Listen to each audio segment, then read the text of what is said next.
Morning children, welcome back to online class. Student of class 8, subject SST.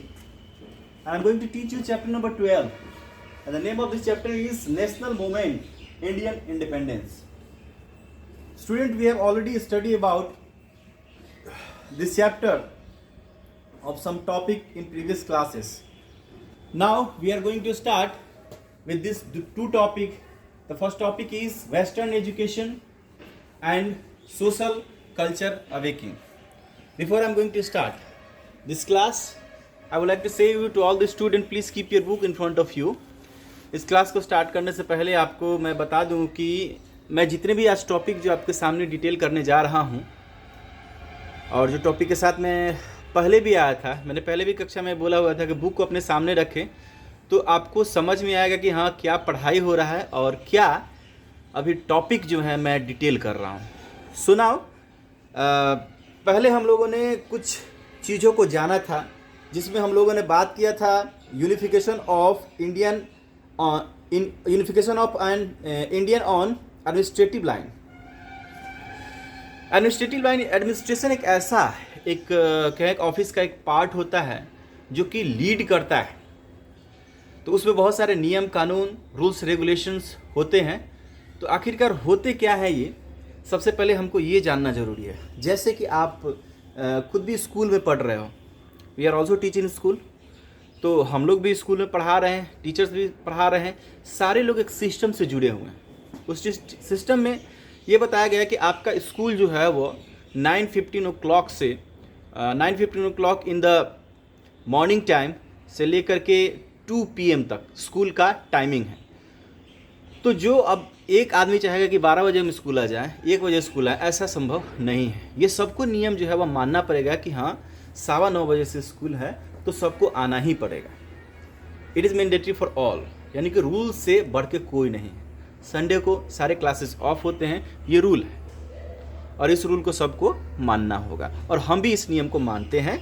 तो ये क्या है, एक प्रॉपर एडमिनिस्ट्रेशन का जो फॉर्मेशन है, एक रूल्स और रेगुलेशन है जो सबको मानना होता है, जो हमने पिछली कक्षा में जो है वह बात किया था, जिससे हम लोग को ये भी पता चला था कि टेलीग्राफ जो है वो कैसे आया, फिर रेलवे कैसे आया. टेलीग्राफ और रेलवे के आ जाने से एक तरह से हमारे कम्युनिकेशन के क्षेत्र में बहुत बड़ी जो है वो क्रांति आ गई, जिसके कारण हम सभी लोग समझ पाएँ और जान पाएँ.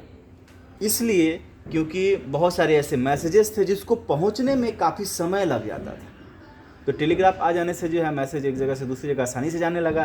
फिर हम एक जगह से दूसरी जगह जाने के लिए जो है वह सिर्फ रोडवेज का जो इस्तेमाल कर रहे थे, वो काफ़ी एक तरह से कहें कि पजल था. हम लोगों के लिए काफ़ी ज़्यादा दिक्कतों का सामना करना पड़ता था, बहुत सारे ऑब्स्टिकल्स थे, बहुत सारी बाधाएँ थी.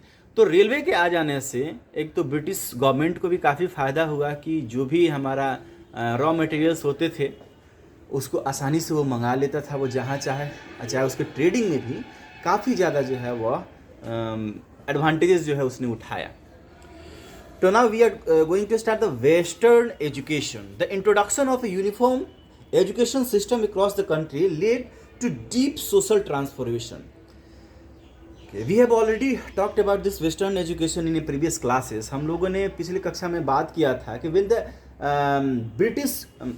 when the Western education was going to introduce in India, that was a very hard time for all the Indian society.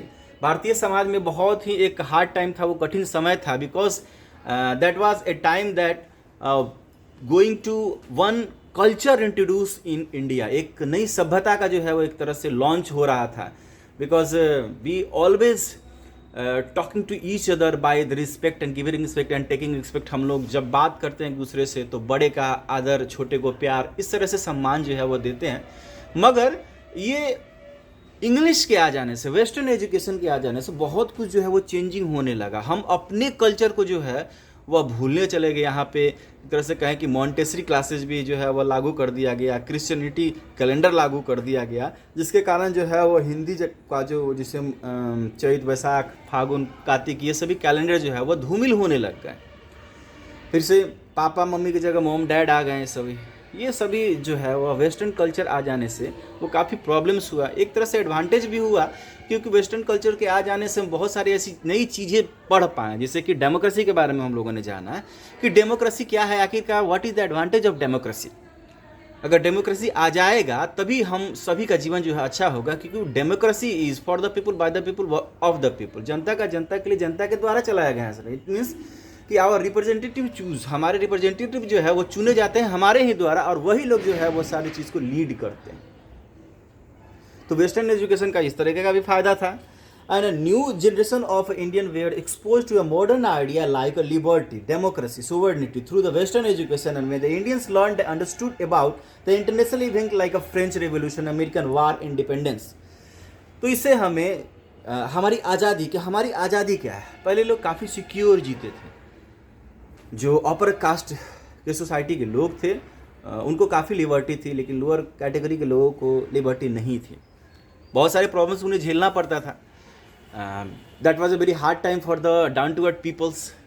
वो उनको एक तरह से कहें कि किंग का ही एक रूल था, किंग ने ही रूल बना दिया हुआ था कि सारे जितने सेक्शंस के लोग हैं, अपर सेक्शन के लोग, चाहे एक तरह से कहें कि वर्ण के आधार पर जो कास्ट सिस्टम जो बांटा हुआ था, सभी को अपने ही कास्ट में रहने का जो है वह एक ऑर्डर दे दिया गया था कि जो इस नियम को नहीं पालन करेगा उसे जो है वो दंडित किया जाएगा, पनिशमेंट दिया जाएगा। सो ये जो चीज़ें थी वो काफ़ी ज़्यादा दिक्कतों का सामना जो है वो करना पड़ता था।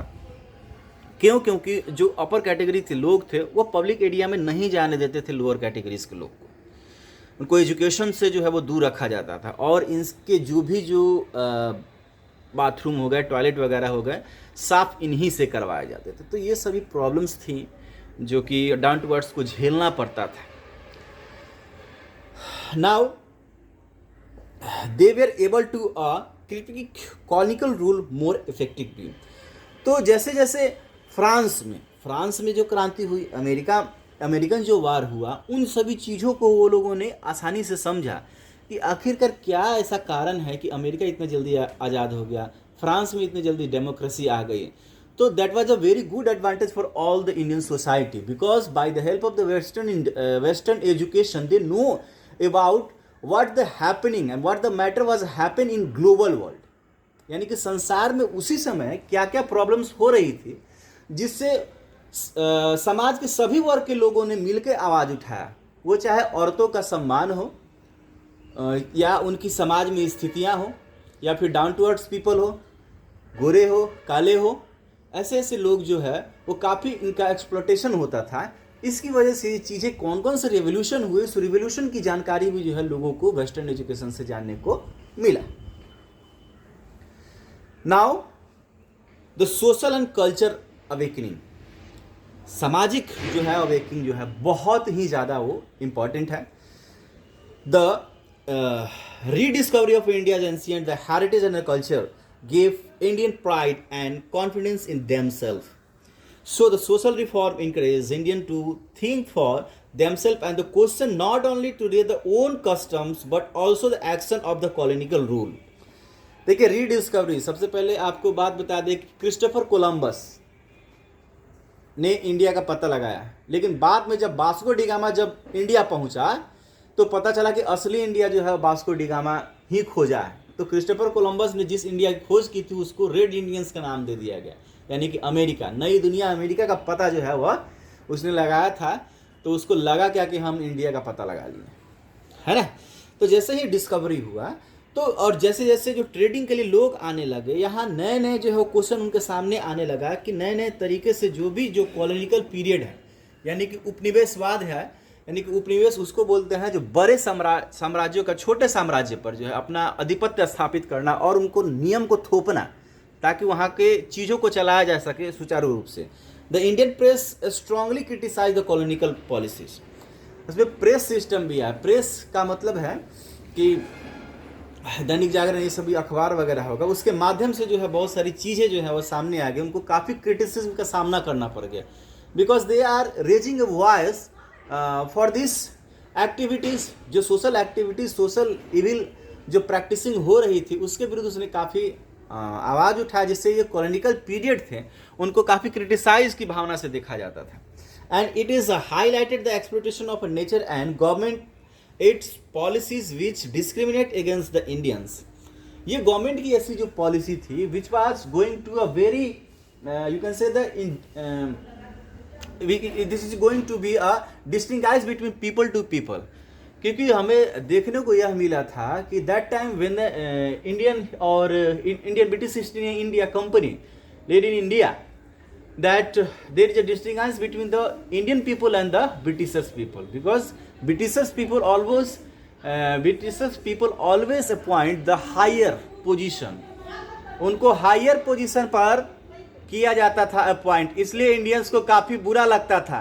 और इस बुरा लगने की वजह से हम चाहेंगे कि आप भी इन चीज़ों को समझें। और आज के बस क्लास में इतना ही, मिलेंगे हम लोग नेक्स्ट क्लास में, तब तक के लिए धन्यवाद, बने रहिए हमारे साथ।